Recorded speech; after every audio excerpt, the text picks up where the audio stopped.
En los próximos minutos vamos a hablar de neuromarketing. No sé si alguna vez ustedes han oído esto, neuromarketing. Nada más nombrarlo se pueden hacer una ligera idea, o no le indica nada, pero lo que sin lugar a dudas le puedo asegurar y comentar es que a partir de hoy vamos a aprender, y ya cuando digan esta palabra no solo nos va a sonar, sino que también vamos a poder incluso explicar qué es esto. Bueno, vamos a saludar a David Montero, que es experto en marketing experiencial y comportamiento del consumidor, que precisamente va a hablarnos sobre este tema. David, bienvenido al programa. Buenos días, Edu. Hacía tiempo que no te veíamos por aquí. Encantado de teníamos volver. ganas de saludar y hablar contigo, y nos deja siempre con el AI, ¿no? El neuromarketing. Bueno, ¿esto qué es exactamente? Pues mira, al final el neuromarketing lo que intenta es buscar la explicación del comportamiento del consumidor, de por qué actuamos de según qué maneras, por qué compramos más o cómo funcionan los estímulos que recibimos. Se ha podido desarrollar gracias al desarrollo de la tecnología, como todo. Ahora hay aparatos de resonancia magnética, de encefalogramas, que lo que hacen es medir cuáles son las partes o áreas del cerebro que se estimulan en función a lo que estamos viendo directamente. Ajá. Y a partir de ahí pues se ha podido ir investigando y desarrollando cómo reaccionamos ante los estímulos, ¿vale? Nos ayuda mucho a entender qué tipo de mensajes llegan y qué tipo de mensajes no llegan, la importancia un poco de por qué cuando vemos rebajas nos tiramos de cabeza, qué parte del cerebro se activa ahí, un poco todo el conjunto. Hablamos en el primer programa que hay algunos expertos que dicen que esto es el botón de la compra, porque piensan que por poner el mensaje pues ya se va a activar directamente. Yo te comentaba que no considero ni creo que haya un botón, pero sí que es verdad que a medida que vamos profundizando en el estudio de cuáles son las áreas que se activan según lo que estamos recibiendo, nos ayuda a avanzar en la comprensión y por parte de las empresas también en muchos casos a ponerte un poco la zanahoria para que vayas ahí y muerdas, ¿no? Y pique, ¿no? Y piques. Evidentemente. Bueno, hablabas de rebajas, ahora que ya incluso creo que como es un periodo más abierto, las rebajas de verano pues ya han empezado, pero vamos a comprender ahora el por qué, ¿no? ¿Por qué nos sentimos tan atraídos, ¿no? Sí, la idea era contaros un poco el tema de las rebajas, cómo funcionan, por qué no podemos dejar de comprar cada vez que vemos oferta o descuento, qué pasa ahí, porque ¿sabías que es la segunda causa de discusión en las familias, en las parejas? La segunda causa de discusión. El dinero, las compras, la segunda. Ajá. La primera es si voy con tu familia o voy con la mía. Pero es la segunda, o sea que... No lo sabía. Y no es un hecho totalmente voluntario. A través del neuromarketing y de todas las investigaciones que se han ido haciendo, se ha descubierto que realmente el 85% de nuestros actos de compra son totalmente emocionales o irracionales. Claro, mucha gente me dice, yo tengo muy claro lo que quiero y lo pienso y lo medito y llego a una conclusión y digo esto, pero realmente eso es una trampa. Tú has decidido lo que quieres de una forma irracional, ya te digo, en el 80-85% de los casos, y luego lo que haces es darte un argumento a ti mismo para justificar por qué has tomado esa decisión. La decisión está tomada a nivel inconsciente antes de que tú lo hayas podido prácticamente volar, ¿no? Ese es el famoso botón de compra, que iremos sacando a la colación muchas veces porque es un poco el planteamiento que hacen. ¿Qué pasa? Que el tema de las rebajas y las compras está relacionado con el placer. ¿Te acuerdas que hablamos en el primer programa del placer, de cómo el placer pues nos lleva a hacer según qué tipo de actos y a dónde nos va? Y con el neuromarketing lo que se ha visto es que hay una parte del cerebro, que es el núcleo accumbens, que está relacionado con el sexo, con la seguridad y con el placer, que cuando estamos ante un estímulo muy fuerte, como puede ser una prenda que nos guste mucho, es el que se activa. Y la activación de esa parte del cerebro genera una serie de sustancias químicas, por ejemplo, que lo que van a hacer es provocarte o incitarte a realizar la compra, porque estás relacionando lo que te gusta y el adquirirlo con placer, ¿vale? Directamente.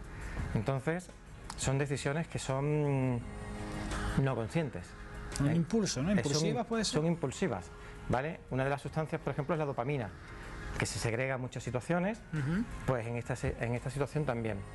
Veo un bolso, veo una gabardina, veo algo que me gusta, el núcleo accumbens se activa, ya te digo, se hacen resonancias y con el cefalograma se puede ver qué parte, porque cuando se activa el cerebro lo que se ven es como electricidad, como campos eléctricos que se van activando, tú lo puedes ver y se ha detectado eso, ¿no? Desde la Universidad de Stanford se han hecho distintas investigaciones y se ha visto eso. Entonces, el hecho de que nosotros queramos comprar mucho o que nuestras mujeres sean muy adictas a las compras, nosotros también, ¿eh? Nosotros también, lo que pasa es que tenemos gustos más caros, seguramente. Sí, también, ¿no? Los hombres nos gusta más comprarnos relojes caros o un barco, o un buen coche. Las mujeres tienen otros gustos, pero no quiere decir que sea algo exclusivo de la mujer. Aquí me gusta puntualizarlo porque parece que estamos todos, desde ese punto de vista, influidos por lo mismo, funcionamos igual. Y el hecho de que la gente quiera que las mujeres compren más o estén más por las rebajas no quiere decir que sean distintas a nosotros, sino funcionamos exactamente igual. Solo varían los gustos. Nosotros nos estimulamos ante un buen partido de fútbol o ante un concierto, ante un buen coche, y ellas hacia, digamos, lo que es el consumo masivo, ¿no? Luego también se ha descubierto, por suerte, afortunadamente, que hay otra parte del cerebro que es la amígdala, que es la que controla el miedo y el pánico, que cuando tú vas a hacer una compra, claro, porque si nada más que fuera el núcleo accumbens el que está permanentemente diciendo compra, compra, compra, que no es que te diga compra, sino que te produce placer y se activa la zona de placer, estaríamos permanentemente comprando. De hecho, ¿recuerdas que te comentaba el primer día que se transforma en una enfermedad psicológica? Precisamente porque al generar toda esa cantidad de dopamina, entre otras, se vuelve una adicción el hecho de comprar. Pero, por otro lado, está la contrapartida, que es que cuando vemos que el precio es demasiado alto o que no tenemos buen feeling con el comprador, con el vendedor, que no hay un buen anclaje, o que es una marca que desconocemos, y aquí es una cosa importante porque se han hecho muchos experimentos y se ha demostrado que en pruebas ciegas, por ejemplo, de cervezas, la gente ha elegido sin saber la marca y ha elegido siempre cervezas, por ejemplo, que no es su cerveza de consumo diario o su preferida, la consideraban mejor. Y luego cuando se le ha dicho cuál era el precio y cuál era la marca, han dicho no puede ser. No puede ser. A mí la que me gusta, te lo digo para que veas lo influenciado que llegamos a estar por todo el entorno, ¿vale? Hasta dónde no decidimos libremente. Eso David, como los niños, ¿no? Tú no le dices lo que es, se come una cosa y le gusta. Y si después le dices, por poner un ejemplo, no, esto es pollo, y si no le gusta el pollo, pues no me gusta. Exactamente. ¿Es un símil igual? Sí, pasa parecido. Al final, en todo el entorno y la sociedad en la que estamos nosotros, la sociedad sobre todo de consumo, estamos muy determinados por todos los estímulos que recibimos y nos hacemos nuestras pequeñas... decidimos en función a lo que la marca nos dice, incluso lo que el vendedor te cuenta, si te gusta o no. Y a partir de ahí comienza la compra. Te comentaba, hay momentos en los que no tengo buen feeling o hay algo que no sé qué. Y eso es porque hay una activación de otra parte del cerebro, como te decía, la amígdala, que es la que controla el miedo y el pánico y la aversión a la pérdida, y te dice, para, por aquí no. Y eso es un poco lo que nos ayuda a no estar permanentemente dentro del ciclo del consumo permanente, que es lo que nos produce, pues eso, mucho placer y mucho gusto. Y aquí hay un punto importante, fíjate. El placer se produce como anticipación o como deseo a lo que quiero. ¿Qué quiere decir? Que realmente cuando yo ya he comprado, cuando ya tengo el producto, desaparece totalmente el deseo. El deseo. Ese estímulo que me produce placer desaparece. Sí que se produce un refuerzo, porque es algo positivo, pero desaparece. Con lo cual, enlazando un poco con el tema de la experiencia de consumo y con la experiencia del cliente, la parte importante es todo lo que está relacionado con el deseo antes de, toda la experiencia que yo vivo antes de obtener el producto. Cuando ya he comprado os pasará a muchísima gente que ya tengo lo que quería y de repente me quedo como vacío. Sí. Y esto es lo que yo quería, Sí. y llevo tanto tiempo pensando por esto y deseándolo, y lo tengo en mi poder y ya no me gusta. Pierde el interés, ¿no? Exactamente, pierde el interés. ¿Por qué? Porque todo el proceso mental, toda la activación del cerebro y toda la segregación de todas estas sustancias que están relacionadas con el placer y con la recompensa, se producen mientras yo estoy deseando el producto. En el momento en que lo tengo, se acaba ese proceso. Ajá. Por eso, permanentemente estamos también comprando una vez y otra vez y otra vez. Y no se acaba con la compra. Y muchas veces se produce esa insatisfacción después de haber comprado algo que hemos estado ahorrando mucho tiempo para tener, o que hemos pasado 100 veces por el escaparate, lo hemos visto. Ahí acaba. Entonces, lo realmente importante es lo que estamos estudiando y lo que estamos viendo es que la experiencia de la compra y todo el ciclo de la compra antes de producirse como tal es realmente lo que incide en el comportamiento del consumidor. Pero sí es cierto, David, si tú, por ejemplo, deseas un coche porque te gusta, eres apasionado, te lo compras y después, entre comillas, no lo quieres, pero es difícil controlar eso, ¿no? Porque tú no sabes el resultado que va a tener, ¿no? Quiero decir, tú deseas algo con mucho cariño, amor, como lo quieras llamar, pero eso es muy difícil de saber, ¿no? ¿En qué grado te va a gustar o no, ¿no? Obviamente, tú sientes muchas ganas de adquirirlo, de tenerlo, y eso es mensajes y mensajes del cerebro y del cuerpo que te están diciendo que lo quieres y que lo tienes que tener, y cuando lo tienes, cesa. Claro, tú no puedes a lo mejor resistirte a esos impulsos, no sabes tampoco cuál va a ser la conclusión final. Claro. O podrías anticiparlo un poco, ¿no? Porque como ya has tenido otras experiencias de compras que sabes que has comprado y que al final, después de tenerlo, no se ha mantenido esa atracción por ese producto, sino que ha decaído en picado totalmente, te podría valer esa experiencia para decir, sé que cuando lo tenga va a ser algo más que voy a pasar. Pero claro, es un arma de doble filo, porque a lo mejor no lo compras y sigues con ese deseo. Siempre vas a tenerlo. Claro, es que es muy difícil acertar, ¿no? En ese sentido, ¿no? Sí. Ahí lo que... Nosotros, por ejemplo, ahora que empezamos el periodo de compras en retail, ¿no? En tiendas, ropa, y una de las recomendaciones que hacemos es comprar todo en metálico en vez de con tarjeta.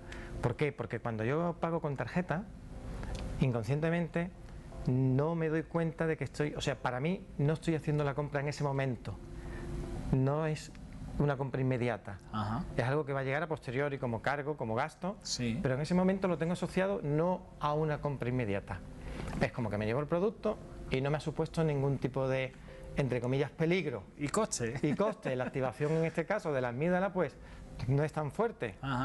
Entonces, una buena forma para defenderse un poco de todos los carteles que vamos a empezar a ver ahora de rebaja, 50%, 70%, compra, compra, compra, es tener un presupuesto, tenerlo metálico y no salir de ahí.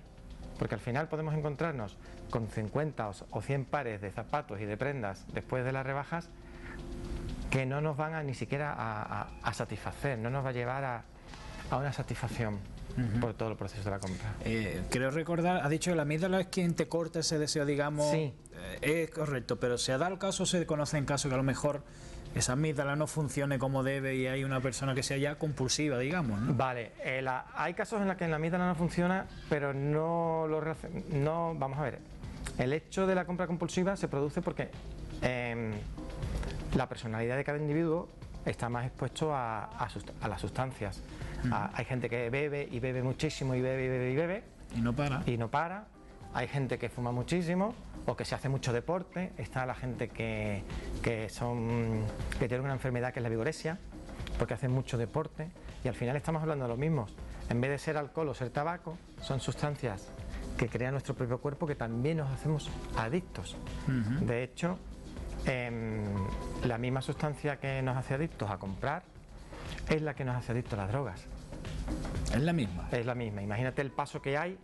Por eso hablábamos de patologías o de enfermedades que están relacionadas con la compra permanente. Hay casos en los que la amígdala no funciona y es gente que no tiene miedo absolutamente a nada, a que un coche le pueda atropellar, a jugar a la banca y perderlo todo, pero es otro tipo de de enfermedad, ¿sabes? No está relacionado con, obviamente, con la compra seguro, también, Sí. pero que no está visto desde el punto de vista de si la amígdala no me funciona bien, es muchísimo más grave, porque tú irías andando por una cornisa sin ningún tipo de temor, o estarías cruzando cuando un semáforo está en verde pasando todos los coches, porque no tendrías ese miedo instintivo. Esa función es el mismo que te hace reaccionar cuando un perro te va a atacar o cuando hay una situación de peligro. Es la misma que regula estas situaciones. ¿Y desde cuándo se está estudiando esto, David? Porque esto no es algo, creo, si me equivoco me corrige, pero que a lo mejor se lleve 50 años, ¿o no? No, lleva, a ver, es como te decía, la neurociencia se ha podido desarrollar gracias al desarrollo de la tecnología. Ahí hablamos de Antonio Damasio, en el último programa, que es la persona que ha empezado a estudiar la neurología, no el neuromarketing. Se usa lo mismo porque se usan las mismas herramientas y lleva 15 o 20 años como mucho el desarrollo de todo esto.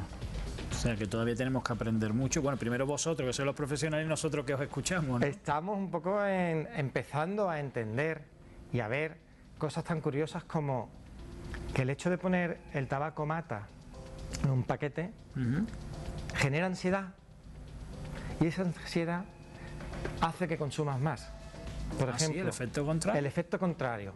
El neuromarketing y la neurociencia, que nos está dando posibilidad de investigar cada vez más qué áreas del cerebro se estimulan y cómo y por qué.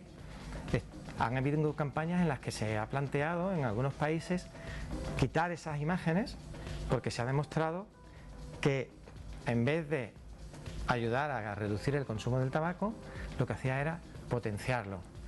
Es raro, ¿no? O a mí por lo menos me suena, Sí, no sé, chocante cuanto menos, ¿no? claro.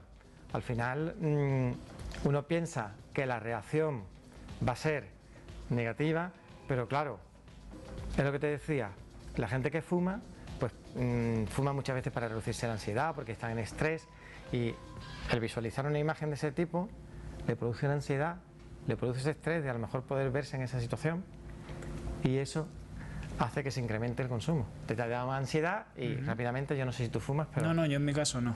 yo tampoco. Pero en mi caso, digamos, la adicción, si se puede llamar así, es por el chocolate. Claro. Yo es algo que me cuesta mucho, hoy no voy a probar chocolate, eso sí reconozco que me cuesta. Pues se produce lo mismo. Lo mismo, ¿no? Sí, ¿vale? Es un proceso parecido al final. Pues lo que te decía, cuando vas a fumar tienes ansiedad, hay mucha gente que fuma por ansiedad. Cuando le estás proyectando imágenes que te generan ansiedad, pues lo que haces es incrementar el consumo. Yo te digo, en algunos países se empezó a prohibir porque veían que no daba el resultado que se esperaba. ¿Esto es lo que más te ha sorprendido de lo que llevas aprendido de neurología o del neuromarketing, o hay otras cosas que también? A ver, a mí me sorprende todo. Todo, ¿no? Porque veo que cada paso vamos descubriendo muchas cosas que no se tenían en cuenta, y lo que más me gusta es entender que realmente somos seres totalmente emocionales, que la emoción se va imponiendo a la razón, y que si empezamos a estudiarnos desde la perspectiva de que reaccionamos de manera emocional y no racional, podemos llegar a entendernos mucho mejor como individuos y como sociedad.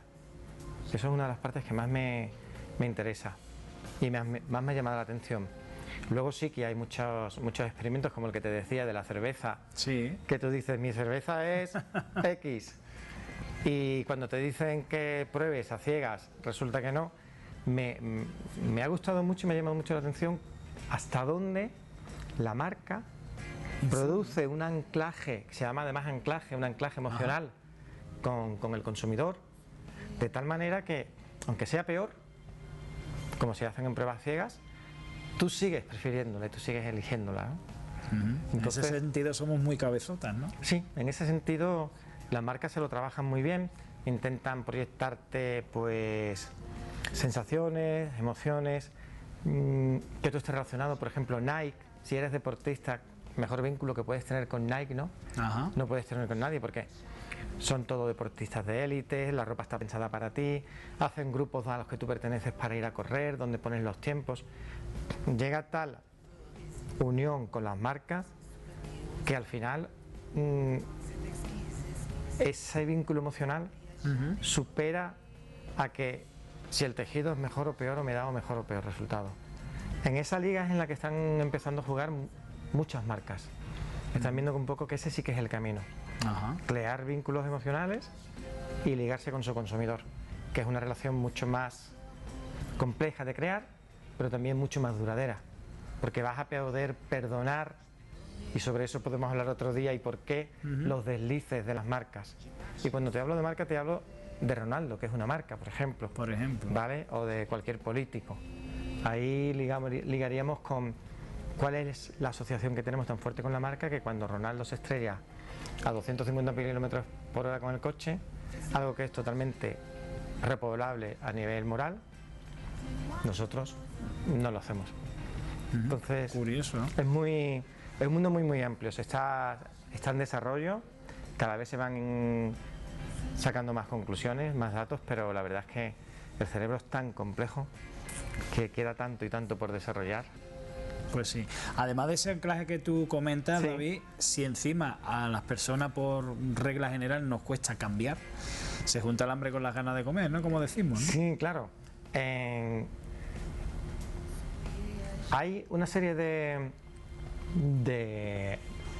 aversiones, la aversión al cambio, la aversión a la pérdida, ¿vale? Que se llaman, que lo que hacen es que nos van planteando las situaciones un poco al cabo de nuestra vida diaria, que son también inconscientes.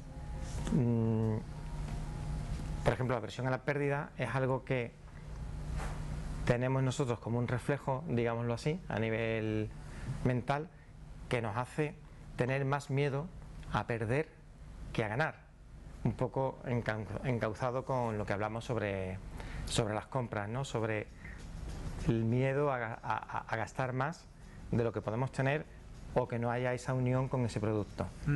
La aversión a la pérdida, pues por ejemplo, lo que te dice es que prefiero no ganar $100 o 100 euros a perder 50, ¿vale? Esto está un poco dentro de todo el marco de nuestro comportamiento. Hay libros muy interesantes que se están escribiendo en la actualidad por investigadores que plantean un poco cómo la mente funciona en automático para las decisiones sencillas, para las del día a día, y cómo no somos conscientes, precisamente por el ahorro a nivel intelectual, a nivel energético, de no estar pensando en cada momento lo que tenemos que hacer. Igual que no somos conscientes cuando vamos conduciendo, no estamos diciendo ahora tengo que girar el volante, tengo que pisar el freno, sino que vamos haciendo de manera automática. Pues otro campo de nuestra vida, de aspectos de decisiones, como de compra, como de qué producto, o de si gasto más o gasto menos, también se van tomando a nivel inconsciente. Entonces ese es un poco el campo y el mundo que nos plantea el neuromarketing. Hasta dónde somos conscientes realmente de todo lo que hacemos al cabo del día, de nuestros miedos, cuando hablamos de neurología, de neurociencia, de nuestro comportamiento como consumidor, incluso de nuestra relación a nivel general con el mundo. Porque no olvidemos que nuestra forma de relacionarnos a nivel de consumidores está marcada por la sociedad en la que estamos. No sé si te contaba el otro día al final del programa que hay técnicas que usan, por ejemplo, los supermercados. Sí, lo recuerdo. Que para tú sentirte que formas parte de la sociedad y que estás reconocido dentro de esa sociedad, de ese núcleo social al que perteneces, en una estantería ponen 4 marcas de productos, y la que yo quiero que consumas voy a poner solo 2 o 3 productos. Va a parecer que está siendo consumida masivamente, aunque no sea así, y las otras las voy a dejar llenas.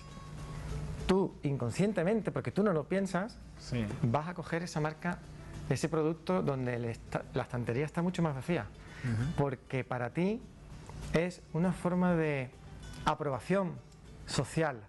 La sociedad en la que me muevo actúa así, de esta manera, y hace esto, y yo, como formo parte de esa sociedad, lo copio. También lo copio. todo esto es lo que vamos viendo y lo que vamos investigando y lo que se va viendo, ¿no? Desde luego que sí, pues sorprenden muchas cosas y seguiremos aprendiendo, eso no cabe duda, siempre que David nos acompañe, pero si alguien tuviera alguna duda, ¿cómo puede localizarte, David? Mira, ¿Te pues quiere hacer algún tipo de consulta? ¿No? yo tengo el blog que presentamos la primera vez, donde tengo ahí más de 100 y pico artículos donde hablo de cada tema de una forma muy sencilla, muy concreta, para que cualquier persona pueda entenderlo, con palabras sencillas.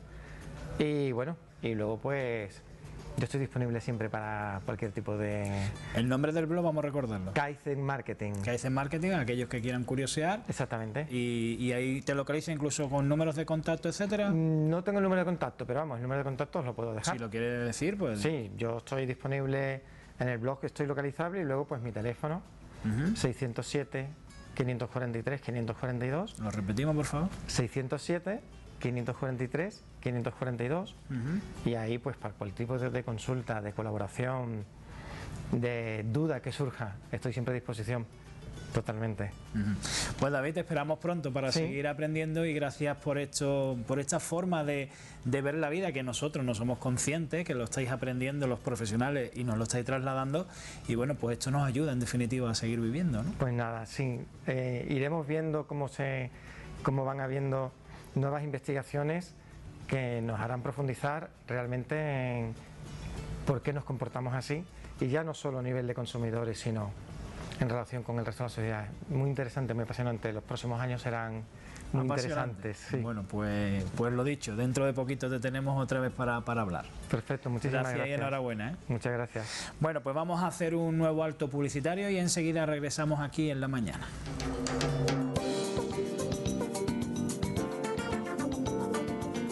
Chiquita, chiquita.